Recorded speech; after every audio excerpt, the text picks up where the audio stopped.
Bab 632. Menghancurkan kota. Jenderal, kali ini pasukan Daxia benar-benar menyerang langsung ke arah kota kita. Tinggal di tembok kota sangat berbahaya. Sebaiknya Anda segera mundur. Nanti, saat musuh mulai menyerang, Anda bisa kembali untuk memimpin pasukan, ujar salah satu pengawal pribadi dengan nada sangat ketakutan. Berada di atas tembok kota memang terlalu berisiko. Mereka memperkirakan bahwa sekitar setengah dari peluru meriam diarahkan ke tembok, sementara setengahnya lagi diarahkan ke dalam kota. Jika pengeboman ini terus berlanjut, maka akan ada banyak warga sipil yang tewas tertimpa peluru. Rumah biasa tidak mampu menahan kekuatan peluru meriam, yang dengan mudah menembus atap rumah. Bahkan atap pelindung yang mereka bangun pun sudah menunjukkan tanda-tanda tidak mampu bertahan lebih lama lagi. Setelah 2 ronde pengeboman, balok-balok penyangga terlihat sudah hampir patah. Jenderal Kim Yu juga merasa ketakutan. Dalam begitu banyak pertempuran yang ia hadapi, ini adalah pertama kalinya ia menyaksikan pasukan Daxia menyerang dengan penuh amarah seperti ini. Jelas sekali bahwa sebelumnya pasukan Daxia belum menyerang dengan kekuatan penuh. Awalnya, Kim Yu masih merasa percaya diri karena kota mereka telah diperkuat. Namun, serangan awal saja sudah membuat semangat pasukannya runtuh. Baiklah, kita mundur dulu. Tapi semua orang di sini harus bertahan. Daxia hanya menggunakan meriam untuk menakut-nakuti kita. Saat mereka mulai menyerang, meriam mereka pasti akan berhenti, ujar Kim Yu dengan tergesa-gesa sambil memberikan perintah terakhirnya sebelum membawa pengawal pribadinya untuk mundur. La tahu dirinya tidak boleh mati. Jika dirinya tewas, pasukan besar yang dipimpinnya akan kehilangan arah seperti lalat tanpa kepala, dan kekalahan akan datang lebih cepat. Setelah 2 ronde pengeboman, Wang Dayong memimpin pasukan panah besar untuk menyerang ke arah gerbang kota. Ia memanfaatkan celah kecil di dekat gerbang, memastikan bahwa semua bahan peledak yang diikat pada panah itu bisa memberikan daya ledak yang maksimal. Bahkan jika gerbang kota sudah diperkuat dengan tumpukan batu besar, bahan peledak itu cukup kuat untuk menghancurkannya. Semua orang dengar baik-baik. Pastikan kalian membidik dengan tepat, jangan sampai meleset. Teriak Wang Dayong dengan tegas. Siap, tembak. Dengan satu komando, 500 anak panah besar dilepaskan secara bersamaan. Pemandangan itu sangat mengesankan, setiap anak panah dilengkapi dengan bahan peledak, dan dalam sekejap, semuanya menancap rapat di gerbang kota, membuatnya terlihat seperti landak. Setelah itu, ronde kedua dan ketiga tembakan panah dilepaskan, mengunci gerbang sepenuhnya. Bahan peledak pada panah pertama memiliki sumbu paling panjang, sementara yang lainnya lebih pendek, dirancang agar semua bahan peledak meledak secara bersamaan. Pasukan Goryeo tidak menyadari apa yang terjadi. Mereka menganggap meriam sebagai ancaman terbesar, sementara panah besar tidak dianggap sebagai sesuatu yang membahayakan tembok kota. Di sisi lain, semua prajurit Daxia menutup telinga mereka dengan rapat dan memperhatikan ke depan dengan tegang. Terdengar ledakan besar, mengguncang bumi dengan dahsyat, gerbang kota hancur berkeping-keping. Kekuatan ledakan yang sangat besar melontarkan batu yang menutup gerbang ke segala arah. Batu-batu besar yang ditumpuk di belakang gerbang juga terlempar ke udara seperti peluru meriam, menghantam bagian dalam kota dengan kekuatan yang luar biasa. Orang-orang yang tidak sempat menghindar hanya bisa tertegun dengan mata terbelalak tidak percaya. Mereka benar-benar terpaku oleh rasa takut yang melumpuhkan. Baru setelah batu besar menghantam mereka, terdengar jeritan memilukan yang menggema di udara. Pasukan yang berlindung di balik gerbang kota langsung mengalami kekalahan besar, banyak yang tewas atau terluka parah. Kim Yu, yang baru saja turun dari tembok kota dengan perlindungan pengawalnya, terus memantau lintasan peluru meriam yang melayang di udara. Namun, ledakan besar berikutnya menggetarkan tanah seperti palu raksasa yang menghantam dada mereka, membuat napas terengah-engah dan tidak bisa tenang. Telinga mereka berdenging, tidak bisa terdengar suara sama sekali. Ledakan itu bahkan membuat mereka kehilangan fungsi pendengaran untuk sementara. Bagaimana ini mungkin? Dari mana mereka mendapatkan bahan peledak sebanyak ini? Gumam Kim Yu dengan wajah kebingungan, perhitungan dan strateginya meleset total. Ia tidak pernah menyangka bahwa pasukan Daxia akan menggunakan metode serangan seperti ini. Melihat gerbang kota yang telah hancur lebur, ia segera sadar dan berteriak, cepat kirim orang untuk menutup celah itu. Namun, orang-orang di sekitarnya hanya bisa melihat mulutnya yang bergerak-gerak, tanpa mendengar bisa apapun. Telinga mereka masih berdenging. Kim Yu, yang putus asa, menarik salah satu bawahannya dan menjatuhkannya ke tanah. Apa kalian semua tuli? Segera kirim orang untuk memperbaiki gerbang kota. Jika tidak, kita semua akan mati. Kirim pasukan cadangan untuk menahan serangan Daxia. Akhirnya, beberapa orang mulai pulih dari gangguan pendengaran mereka dan segera berlari untuk mengerahkan pasukan. Namun, di sisi lain, Wang Dayong yang memimpin pasukan Daxia tampak sangat bersemangat. Gerbang pertama yang dihancurkan memberi mereka keunggulan besar. Namun, ia tidak menghentikan serangan. Dengan suara lantang, ia memerintahkan, arahkan serangan ke dalam kota. Siapapun yang mencoba menutup celah itu, langsung ledakkan mereka. Pasukannya bergerak cepat. Mereka sudah berlatih berulang kali untuk momen ini. Setiap kali selesai menembakkan panah besar, mereka segera memuat ulang bahan peledak dan menarik tali busur untuk serangan berikutnya. Arah panah pun sedikit dinaikkan untuk menargetkan celah di gerbang dan area di dalam kota. Serangan berlangsung terus-menerus tanpa henti. 500 panah besar dibagi menjadi 50 kelompok, masing-masing 10 panah bertugas untuk satu area. Serangan ini dirancang untuk menciptakan kerusakan yang menyeluruh. Pasukan dan pekerja Goryeo yang baru tiba di celah gerbang langsung menjadi sasaran serangan panah besar. Tubuh manusia tidak mampu menahan kekuatan besar dari panah tersebut. Dalam satu kali tembakan, panah bisa menembus beberapa orang sekaligus. Bahkan ada yang langsung terpaku ke tanah. Jeritan memilukan terdengar saat mereka yang terluka parah bergulat dengan rasa sakit. Namun, jeritan itu cepat berhenti. Bahan peledak yang terikat pada panah meledak, membunuh mereka seketika dan membuat tubuh mereka hancur tanpa sisa. Boom, boom, boom. Suara ledakan terus bergema tanpa henti. Ditambah dengan pecahan besi dan pisau kecil yang dimasukkan ke dalam bahan peledak, radius kerusakan menjadi sangat luas. Area di depan gerbang kota menjadi medan pembantaian. Tidak ada satupun yang selamat. Ribuan pasukan dan pekerja Goryeo yang baru tiba untuk memperbaiki gerbang semuanya tewas di tempat. Pasukan Goryeo belum pernah melihat pemandangan seperti ini sebelumnya. Ini benar-benar sangat menakutkan. Mereka sama sekali tidak mampu menghentikan serangan ini. Sebelum pertempuran dimulai, setiap prajurit Goryeo bertekad untuk bertempur sampai mati. Namun, setelah melihat situasi seperti ini, keberanian mereka pun hancur berantakan, tidak ada semangat untuk maju menyerang lagi.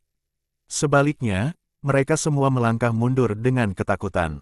Bahkan, beberapa dari mereka kehilangan keberanian sepenuhnya dan berteriak ketakutan sambil berbalik melarikan diri. Para jenderal di belakang mereka yang melihat ini langsung mencabut pedang dan membunuh. Para prajurit yang mundur, dengan suara lantang, mereka berteriak, Sang Panglima sudah memberi perintah, siapapun yang mundur akan dihukum mati. Semuanya maju, tidak ada yang diizinkan mundur. Panglima kita sedang mengawasi kalian di sini.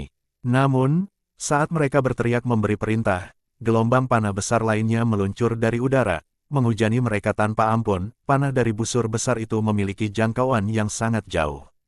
Setelah membantai banyak prajurit di satu tempat, arah tembakan bergeser sedikit lebih dalam ke dalam kota.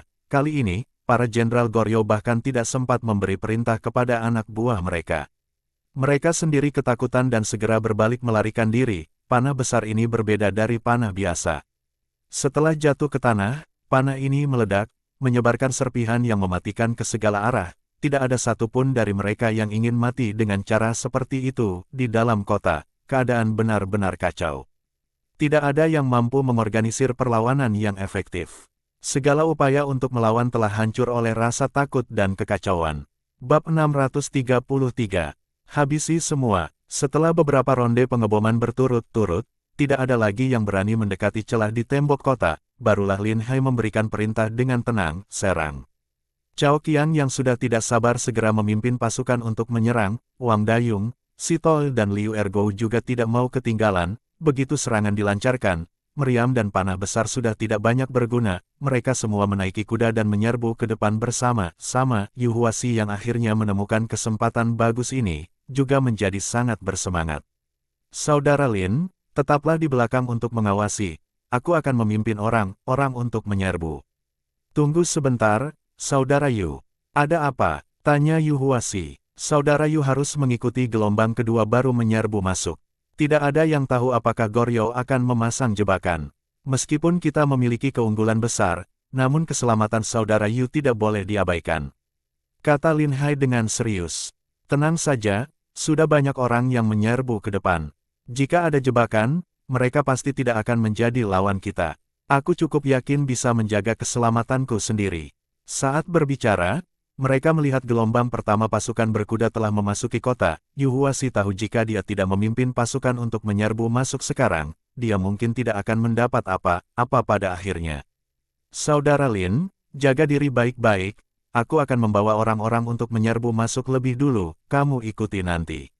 Setelah berkata demikian, dia segera memimpin pasukannya untuk menyerbu masuk. Lin Hai segera berteriak kepada orang-orang di sekitarnya, cepat ikut untuk melindungi Tuan Yu, jika dia terluka, aku tidak akan memaafkan kalian. Lebih dari 200 orang segera mengikuti Yu Huasi dengan ketat untuk melindungi keamanannya. Lin Hai malah tidak terburu-buru, selama mereka bisa menyerbu masuk, dengan senjata yang hebat, pasukan musuh pasti bukan tandingan mereka. Setelah menunggu sebentar hingga semua orang telah menyerbu masuk, barulah Lin Hai memimpin pasukan pribadinya masuk ke kota dengan tenang. Di dalam, pertempuran sangat sengit. Pasukan Goryeo sudah benar-benar ketakutan, mereka sama sekali tidak mampu melawan. Pasukan Daxia yang selama ini menahan amarah, akhirnya mendapatkan kesempatan untuk bertempur, dan mereka menyerbu dengan semangat yang luar biasa. Jangan bertarung jarak dekat, gunakan panah dan granat untuk menyelesaikan pertempuran, teriak Lin Hai. Meskipun memiliki keunggulan besar, namun jika bertempur jarak dekat, tetap saja akan ada korban. Lin Hai ingin meraih kemenangan besar dengan kerugian sekecil mungkin. Perintah segera disampaikan, dan prajurit Daxia mengeluarkan panah dan granat untuk menyerang. Pasukan Goryeo semakin kacau balau, terutama di saat Panglima Goryeo memimpin pasukannya menuju ke pintu belakang. Serangan dari depan terlalu ganas, mereka tidak memiliki peluang kemenangan dalam pertempuran langsung. Mereka hanya bisa membawa pasukan keluar melalui pintu belakang. Dalam keadaan panik, mereka mengumpulkan puluhan ribu pasukan untuk menyerbu ke pintu belakang. Begitu mereka membuka gerbang kota, pasukan Daxia yang bertahan di belakang segera memerintahkan serangan meriam. Dentuman meriam bergema, tentara Goryeo yang baru saja sampai di gerbang langsung terpental kembali. Tubuh mereka hancur lebur karena meriam yang ditembakkan berisi peluru besi, seperti senapan skater, termasuk serangan area. Orang-orang yang tidak mati di belakang yang juga mengalami luka parah, terjatuh di tanah dan berguling-guling kesakitan. Mendengar suara meriam, Jin Yu semakin gemetar ketakutan. Namun, dalam situasi seperti ini, mereka tidak bisa berhenti. Jika pengejar di belakang menyusul, mereka tidak akan punya kesempatan untuk melarikan diri. Dengan suara lantang, dia memberikan perintah, jangan berhenti, semua maju ke depan. Gunakan perisai untuk melindungi diri. Jika perlu, gunakan manusia sebagai perisai. Hanya dengan menerobos keluar kita bisa hidup, jadi, jangan berhenti sejenak pun. Siapapun yang mundur akan dibunuh tanpa ampun. Dengan komandan yang mengawasi di belakang, para prajurit tidak punya pilihan selain terus maju. Meski dengan perisai kecil yang tidak bisa melindungi seluruh tubuh, Daxia sudah menyiapkan lebih dari 300 meriam, hanya menunggu mereka untuk menerobos keluar. Setiap kali 20 meriam ditembakkan bersamaan, mereka bisa menembak semua orang di gerbang kota. Tidak peduli seberapa keras mereka berusaha menerobos keluar, serangan meriam secara bergantian adalah sesuatu yang tidak bisa dilawan oleh kekuatan manusia. Setelah beberapa kali serangan, semua yang mencoba menerobos keluar tewas. Yang tersisa berlari menyelamatkan diri dalam kepanikan. Bahkan ketika komandan mereka memenggal beberapa orang, itu tetap tidak bisa menghentikan kepanikan para prajurit. Di belakang, pasukan pengejar Daxia sudah mendekat dan melancarkan serangan hebat, membuat pasukan Goryeo terjebak dari depan dan belakang. Ini langsung berubah menjadi pembantaian sepihak. Pasukan Goryeo tidak memiliki kekuatan untuk melawan lagi. Di bawah serangan meriam, semua perisai dan baju zirah sama sekali tidak berguna. Jenderal, kita harus segera menyerah. Jika tidak, kita semua akan mati. Akhirnya, ada seorang komandan yang tidak bisa menahan lagi dan berteriak kepada Jin Yu. Jin Yu yang terjebak di tengah kerumunan orang, hampir tidak bisa bergerak. Menyerah, serahkan diri kepada Daxia. Meskipun Jin Yu sangat enggan, dalam situasi ini, mereka memang sudah kalah telak. Jika terus bertempur, tidak sampai setengah jam, puluhan ribu pasukan akan dimusnahkan sepenuhnya. Setelah mendapatkan perintah Jin Yu, semua prajurit Goryeo menghela napas lega, mengangkat senjata mereka di atas kepala dan berteriak menyerah. Namun, pasukan Daxia tidak memedulikan mereka. Mereka melemparkan granat ke arah kerumunan orang tanpa henti, menghabisi musuh secepat mungkin. Barulah pasukan Goryeo menyadari bahwa Daxia sama sekali tidak berniat mengambil tawanan. Mereka ingin membunuh semua orang. Semua orang benar-benar hancur. Mereka menangis dengan keras, mengutuk dengan penuh kesedihan, berusaha mati-matian untuk merangsek ke tengah, berharap bisa hidup sedikit lebih lama. Pasukan Daxia yang datang dari belakang juga mengarahkan meriam mereka ke arah kerumunan orang, melepaskan tembakan. Tidak sampai setengah jam, semua prajurit Goryeo telah dimusnahkan sepenuhnya. Setelah semuanya musnah, mereka dikumpulkan di luar dan dibakar habis. Lin Hai datang dengan tenang bersama pasukannya. Pertempuran sudah hampir selesai. Seorang prajurit kecil datang melapor kepada Lin Hai, "Hormat, Tuan. Kami telah menemukan mayat Panglima Goryeo, Jin Yu." Beberapa orang di belakangnya membawa tubuh Jin Yu ke depan. Setelah memeriksa rupa dan baju zirahnya, mereka memastikan itu adalah dirinya. Lin Hai mengangguk pelan dan berkata, "Bagaimanapun, dia adalah Panglima Goryeo. Kirimkan tubuhnya kembali ke Goryeo." "Siap." Saat itu, Yu Hua SM bersama anak buahnya menemui Lin Hai. Lin Hai tersenyum dan berkata, "Kali ini saudara Yu pasti puas, bukan?" Yu Hua SM menghela napas dan berkata, "Hampir tidak sempat bertarung, semua musuh mati karena meriam dan granat. Perang seperti ini benar-benar tidak menyenangkan." "Saudara Yu, perkataanmu itu tidak sepenuhnya benar. Jika perang ini seperti yang dulu, mungkin kamu puas, tapi berapa banyak prajurit yang akan mengalami luka dan kematian? Menurutku, cara terbaik untuk berperang adalah menghancurkan musuh tanpa mengorbankan prajurit kita." Lin Hai menjelaskan sambil tersenyum. "Perkataan saudara Lin, aku setuju." Yu Hua SM mengangguk. "Dulu, setiap kali Daxia berperang, bahkan ketika bertahan di dalam benteng, banyak prajurit yang gugur akibat serangan hebat dari suku Turkistan. Sekarang, hampir tidak ada korban yang jatuh dalam peperangan. Mereka yang terluka pun hanya karena terkena panah musuh secara tidak sengaja, sementara yang tewas hanyalah mereka yang benar-benar sial." Bab 634. Negosiasi damai. Mampu memenangkan pertempuran tanpa hampir ada korban jiwa dan memusnahkan semua musuh adalah hasil terbaik yang bisa diharapkan. Tidak hanya bisa mendapatkan prestasi, tapi seluruh pasukan juga akan mendapatkan hadiah. Selain itu, tidak akan ada keluarga yang hancur atau kehilangan orang yang dicintai. Adapun korban di pihak musuh, itu tidak dianggap penting. Jika mereka tidak memprovokasi Daxia lebih dulu, Daxia tidak akan memusnahkan mereka sepenuhnya. Setelah membersihkan medan perang, semua penduduk kota dibagi menjadi dua kelompok dan dipindahkan ke wilayah Daxia. Wanita cantik yang belum menikah diberikan sebagai hadiah kepada prajurit yang berjasa, sementara yang lainnya dikirim ke tempat pemukiman suku Turkistan, untuk bekerja membangun infrastruktur. Dalam situasi Daxia saat ini, mereka sangat kekurangan tenaga kerja. Hanya untuk membangun rumah bagi suku Turkistan yang dipindahkan saja sudah menjadi proyek besar. Selain itu, mereka juga perlu membangun jalan di seluruh wilayah Daxia, memperbaiki saluran sungai, dan membangun tanggul. Semua ini membutuhkan tenaga kerja yang sangat banyak. Setelah memusnahkan Goryeo dan Jepang, tenaga kerja yang hilang bisa terisi kembali. Bahkan setelah memusnahkan negara Jin dan Khitan, orang-orang mereka juga akan ditangkap untuk dijadikan tenaga kerja. Jika bukan karena hubungan dengan Cao Yao, Lin Hai tidak akan memperlakukan suku Turkistan sebaik itu. Namun, dengan populasi Turkistan yang besar, membunuh mereka semua jelas tidak realistis. Mereka harus diintegrasikan ke dalam Daxia, adapun negara kecil yang dimusnahkan, itu memang pantas. Meskipun mereka tidak memiliki kekuatan, namun mereka mengikuti Turkistan untuk menunjukkan kekuatan mereka dan bersama-sama menindas Daxia.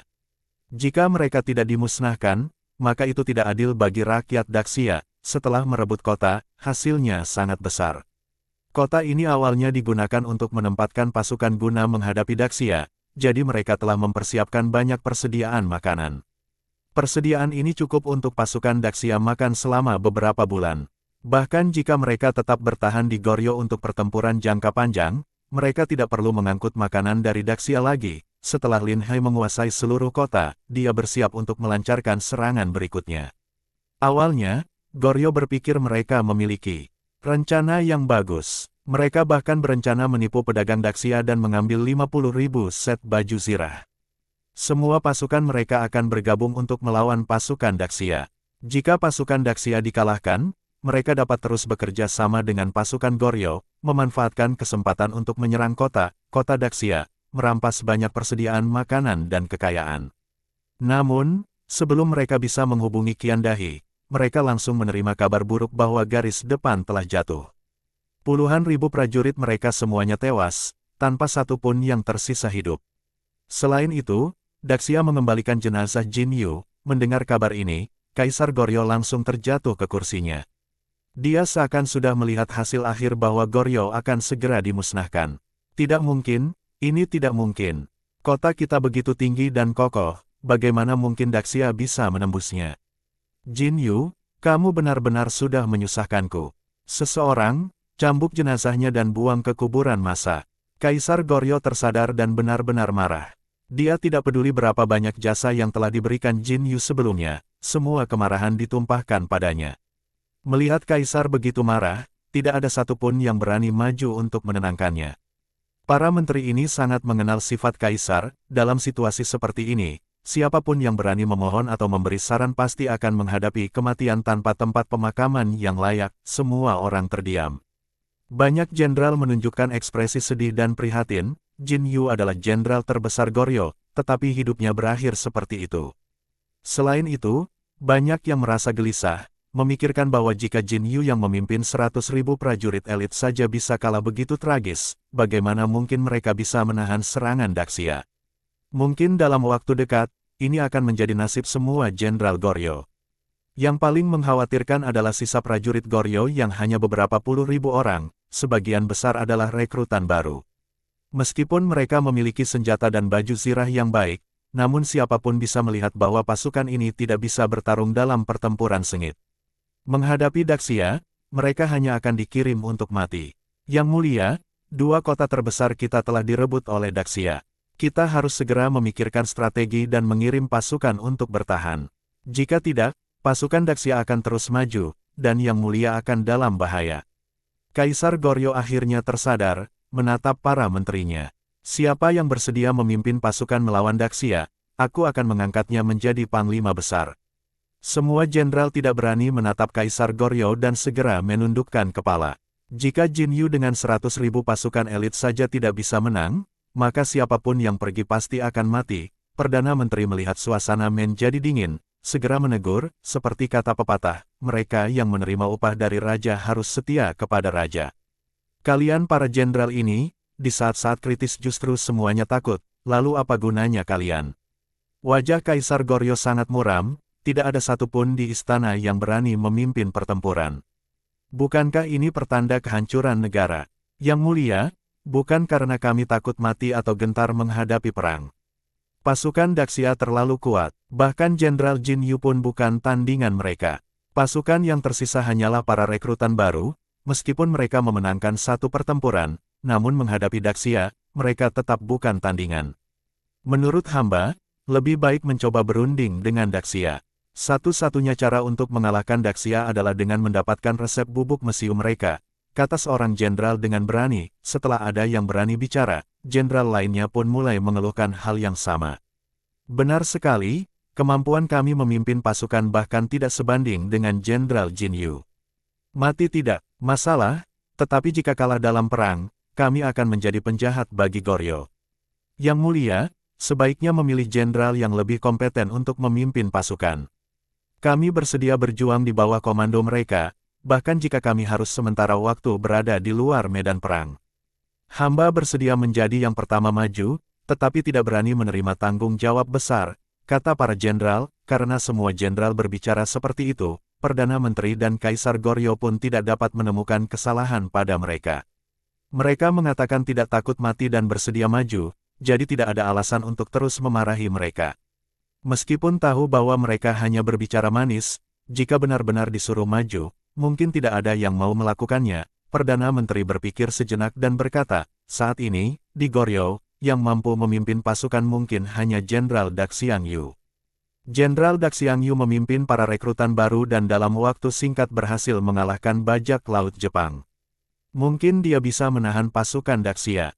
Mendengar kata Perdana Menteri, Kaisar Goryeo hanya bisa mengangguk setuju, meskipun dalam hatinya tidak terlalu yakin. Keterampilan memimpin Daxiang Yu jauh di bawah Jin Yu, jika dia kalah dalam pertempuran, Goryeo mungkin benar-benar akan tamat.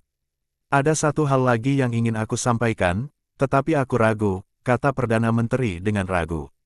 Sudah sampai di titik ini, apa yang tidak bisa dikatakan? Katakan saja, kata Kaisar Goryeo dengan tidak sabar. Hamba berpikir bahwa pasukan Daxia sangat bersemangat dan memiliki senjata yang sangat hebat.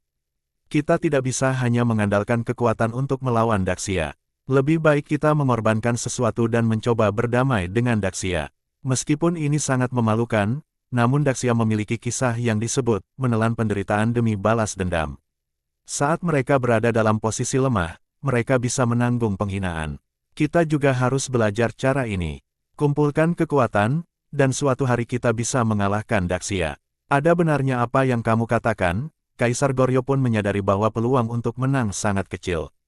Bahkan ia tidak lagi marah dan langsung mengangguk setuju.